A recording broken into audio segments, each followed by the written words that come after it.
Hi friends, ಬಲ್ಲಾಲ್ಸ್ ಕ್ಯಾಬೂಸಿಗೆ ನಿಮಗೆಲ್ಲ ಸ್ವಾಗತ. ನಾನು ನಿಮ್ಮ ಪ್ರೀತಿಯ ಅಶ್ವಿನಿ ಆರ್ ಶೆಟ್ಟಿ.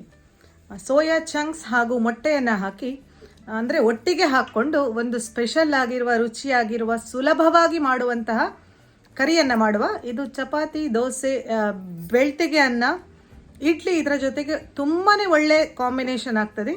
ಈ ರೆಸಿಪಿಯನ್ನು ನೀವು ಟ್ರೈ ಮಾಡಿದ ಮೇಲೆ ಹೇಗಾಯಿತು ಅಂತ ನನಗೆ ತಿಳಿಸ್ಲಿಕ್ಕೆ ಮಾತ್ರ ಮರಿಬೇಡಿ. ಬಲ್ಲಾಲ್ಸ್ ಕ್ಯಾಬೂಸನ್ನು ನೀವು ಇನ್ನೂ ಸಬ್ಸ್ಕ್ರೈಬ್ ಮಾಡ್ಕೊಳ್ದಿದ್ರೆ ಸಬ್ಸ್ಕ್ರೈಬ್ ಮಾಡಿ, ಸೈಡಲ್ಲಿರುವ ಬೆಲ್ ಐಕನ್ನ ಪ್ರೆಸ್ ಮಾಡಿ. ಇದರಿಂದ ನಾನು ಅಪ್ಲೋಡ್ ಮಾಡಿದ ವಿಡಿಯೋದ ನೋಟಿಫಿಕೇಷನ್ಸ್ ನಿಮಗೆ ಕೂಡಲೇ ರೀಚ್ ಆಗ್ತದೆ. ಫ್ರೆಂಡ್ಸ್, ಮೊದಲಿಗೆ 1 ಬೌಲ್ನಷ್ಟು ಸೋಯಾ ಚಂಕ್ಸನ್ನು ಬೇಯಿಸಿಟ್ಕೊಂಡಿದ್ದೇನೆ ನೋಡಿ. ಅದರ ನೀರನ್ನು ನಾನು ಸೋಸ್ಕೊಳ್ತಾ ಇದ್ದೇನೆ. ಸಾಫ್ಟ್ ಆಗ್ತದೆ ಸೋಯಾ ಚಂಕ್ಸ್. ಅದನ್ನು ಸ್ವಲ್ಪ ಈ ಥರ ನೀರನ್ನು ಸ್ಕ್ವೀಸ್ ಮಾಡ್ಕೊಳ್ಳಿ. ಎಕ್ಸ್ಟ್ರಾ ನೀರಿದ್ದದ್ದು ಹೋಗ್ತದೆ. ಪ್ರೋಟೀನ್ ರಿಚ್ ರೆಸಿಪಿ ಇದು, ಎಲ್ಲರೂ ಇಷ್ಟಪಟ್ಟು ತಿಂತಾರೆ. ಮಕ್ಕಳಿಗಂತೂ ಪಂಚಪ್ರಾಣ ಸೋಯಾ ಚಂಕ್ಸ್ ಅಂದರೆ. ಅದರಲ್ಲೂ ಮೊಟ್ಟೆ ಹಾಕಿ ಮಾಡಿದರೆ ರೆಸಿಪಿ ಅಂತೂ ಕೇಳೋದೇ ಬೇಡ.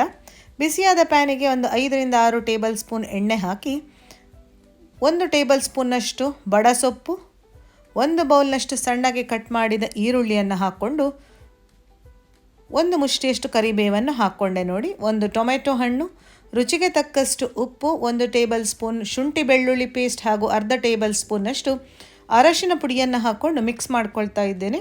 ಟೊಮೆಟೊ ಸ್ವಲ್ಪ ಸಾಫ್ಟ್ ಆಗಲಿ. ಉಪ್ಪು ಹಾಕಿದ ತಕ್ಷಣ ಅದು ಸಾಫ್ಟ್ ಆಗ್ತದೆ. ಅರ್ಧ ಟೇಬಲ್ ಸ್ಪೂನ್ ಕೊತ್ತಂಬರಿ ಬೀಜದ ಪುಡಿ, 1 table spoon Kashmiri red chilli powder, ಅರ್ಧ ಟೇಬಲ್ ಸ್ಪೂನ್ ಜೀರಿಗೆ ಪುಡಿ, 1 ಟೇಬಲ್ ಸ್ಪೂನ್ನಷ್ಟು ಗರಂ ಮಸಾಲ ಪೌಡರನ್ನು ಹಾಕಿ ಚೆನ್ನಾಗಿ ಮಿಕ್ಸ್ ಮಾಡ್ತಾ ಇದ್ದೇನೆ. ಟೊಮೆಟೊ ಸಾಫ್ಟ್ ಆಗಿದೆ. ಅರ್ಧ ಗ್ಲಾಸ್ನಷ್ಟು ನೀರನ್ನು ಹಾಕ್ಕೊಂಡೆ ಕನ್ಸಿಸ್ಟೆನ್ಸಿಯನ್ನು ಅಡ್ಜಸ್ಟ್ ಮಾಡ್ಕೊಳ್ಳಿಕ್ಕೆ. ಟೊಮೆಟೊ ಸಾಫ್ಟ್ ಆದಮೇಲೆ ನೀರು ಹಾಕ್ಕೊಳ್ಳಿ. 3/4 ಬೌಲ್ನಷ್ಟು ಮೊಸರನ್ನು ಹಾಕಿದೆ. ನಂತರ ಅದಕ್ಕೆ ಸೋಯಾ ಚಂಕ್ಸನ್ನು ನೋಡಿ ಕೈ ಬೆರಳುಗಳ ಸಹಾಯದಿಂದ ಸ್ವಲ್ಪ ಬಿಡಿಸ್ಕೊಂಡೆ ನೋಡಿ. ಈ ಥರ ಅಂದರೆ ಸಣ್ಣ ಸಣ್ಣ ಪೀಸ್ಗಳಾಗಲಿ ಅಂತ ಅದನ್ನು ರೆಡಿಯಾದ ಮಿಶ್ರಣಕ್ಕೆ ಹಾಕ್ಕೊಂಡೆ. ಈ ಮಸಾಲವನ್ನೆಲ್ಲ ಅಬ್ಸಾರ್ಬ್ ಮಾಡ್ಕೊಳ್ಬೇಕದು.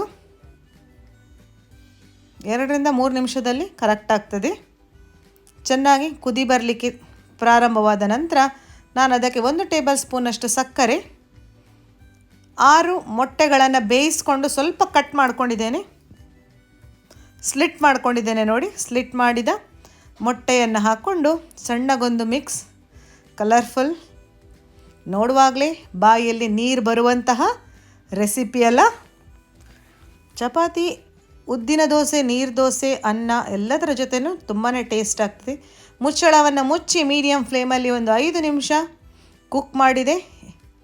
1 ಟೇಬಲ್ ಸ್ಪೂನ್ನಷ್ಟು ಕಸೂರಿ ಮೇಥಿಯನ್ನು ಕೈ ಬೆರಳುಗಳ ಸಹಾಯದಿಂದ ರಬ್ ಮಾಡಿಕೊಂಡು ಹಾಕ್ಕೊಂಡೆ. ಬಿಸಿ ಬಿಸಿಯಾದ ಸೋಯಾ ಚಂಕ್ಸ್ ಮೊಟ್ಟೆ ಮಸಾಲ ರೆಡಿಯಾಗಿದೆ. ನೀವು ಇದನ್ನು ನೋಡಿದ ತಕ್ಷಣವೇ ಟ್ರೈ ಮಾಡಲಿಕ್ಕೆ ಹಾತೊರಿತಾ ಇದ್ದೀರಲ್ಲ. ಟ್ರೈ ಮಾಡಿದ ಮೇಲೆ ಹೇಗಾಯಿತು ಅಂತ ನನಗೆ ತಿಳಿಸ್ಲಿಕ್ಕೆ ಮಾತ್ರ ಮರಿಬೇಡಿ. Thanks for watching.